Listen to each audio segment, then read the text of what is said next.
Kami nagbabalik po dito sa Cayetano in Action with Boy Abunda. Napakaraming tao po dito sa studio. Lahat nag-aabang dahil walang umuwi na walang regalo mula sa ating palabas.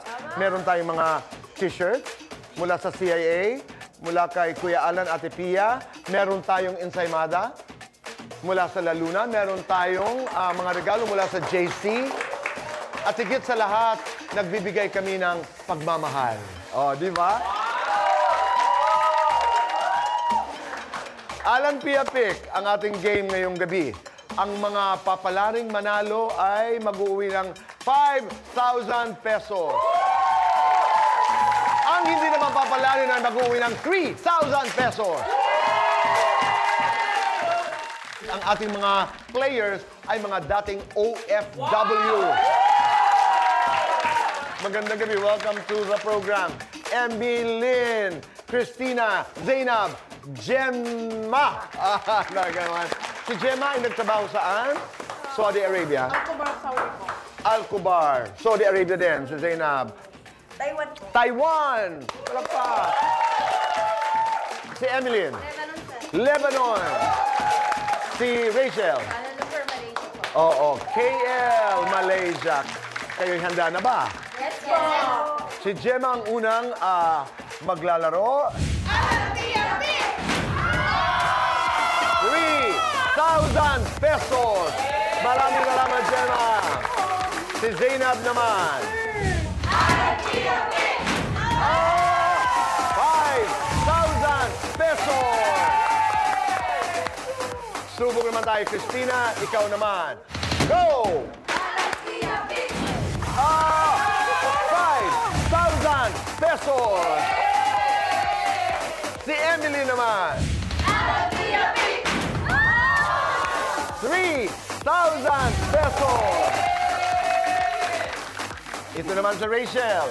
3,000 pesos. At meron tayong mga regalo para sa kanila.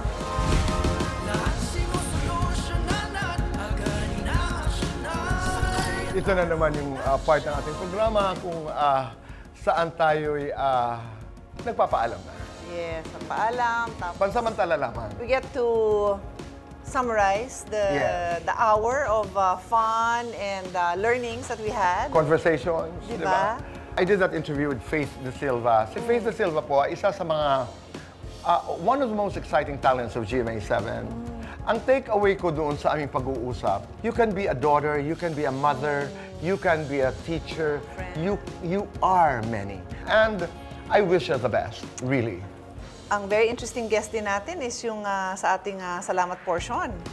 Yung Tama. magkakapatid, di ba? Yung basura naman ang kanilang nakita. Yeah. I love it when people are so humble na wala silang iniisip. Imagine yung karirin mo na, well, hindi nga karir, pero yung wala silang kikitain doon. They're just doing it for the love of the country. Para gumanda yung lugar, para matanggal yung baho ng isang lugar. At saka ang maganda, they're starting where it matters. Doon sa kanilang lugar. Exactly. Di ba? Exactly. I was so touched when when I heard the story. At sana'y yan yung ating mamana sa ating kapwa na attitude. That we are our Mother Earth's keeper. I can't believe na there are many Filipinos and around the world, other countries din na you have to live in that kind of environment. So parang, honestly parang ginanahan ako na mag-volunteer na tulong din ako sa ganyan. Kasi lit na bagay Malit lang naman na bagay, pero world of a difference. Imagine you live among the basura, then you wake up, uy, wala na, may magandang puso na naglinis. Tama. Yeah. Ay, maraming salamat sa Cuatro Santos. Yes. Ika nga. Yes. Sa susunod natin ng pagkita, gusto ko okay kayong lahat. Kaya papaalala ko sa inyo yung laging sinasabi ng aming ama, the late kumpanyero, Senator Rene Cayetano, huwag magpaapi, alamin ang batas. Ako, binabalikan ko lagi yung proyekto namin, yung programa namin ngayon sa GMA7, yung Bihuan Tama. Kasi araw-araw, marami tayong nakikita na pinagpipilian. Huwag natin kalilimutan that we have the power to choose what is right. It's not always easy. It's not always easy, but we can do it. I like that. Oo, piliin natin ang tama. Bihuan Tama. Kaya, tamang-tama, dahil dito sa Kaitanen Action, matagal na nating sinasabi na doon lang tayo sa tama. Dahil sa batas, wala tayong pagla. See you again next week! At pagpatuloy natin ang ating kwentuhan, kasiyahan, ang ating mga games. Dito lamang sa...